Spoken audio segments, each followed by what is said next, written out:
Soundings Audiobooks presents an unabridged recording of A Shred of Honor, written by David Donachie, read by Gerry O'Brien. The moral right of the author has been asserted. His performance is owned by Soundings, Whitley Bay, NE 262JT. Chapter 1. It was bad luck for Lieutenant George Markham that the first shot fired in the engagement took Captain Frobisher in the throat. Firing at that range on a Mediterranean swell, the Frenchman had been very lucky. A heavy-caliber musket ball should have dropped into the sea between the ships. Instead, it whipped across the deck of His Britannic Majesty's 24-gun frigate Hebe. The marine officer's head, nearly severed from the shoulders, dropped to one side.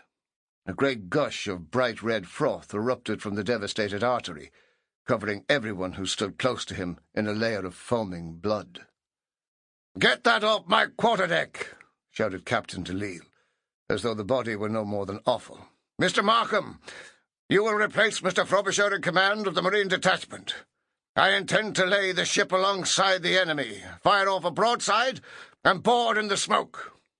"Aye, aye, sir," Markham replied, raising his hat in the crisp fashion that was an absolute requirement of his present position. The slight breeze was welcome, acting as it did to cool the sweat that had soaked his light brown hair.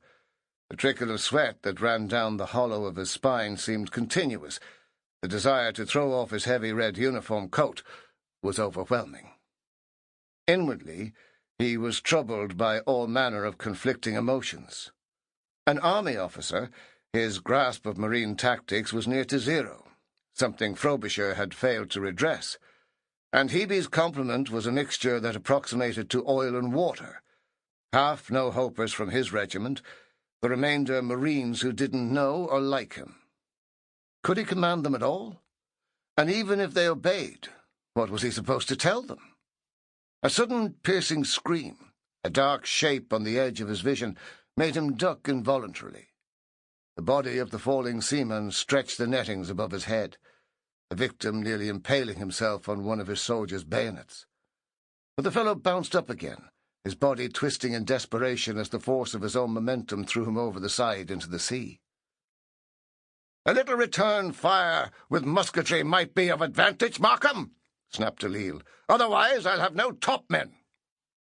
Looking aft to the knot of men by the wheel did little to reassure him. The captain's round face, the glowering stare... Sample complete. Ready to continue?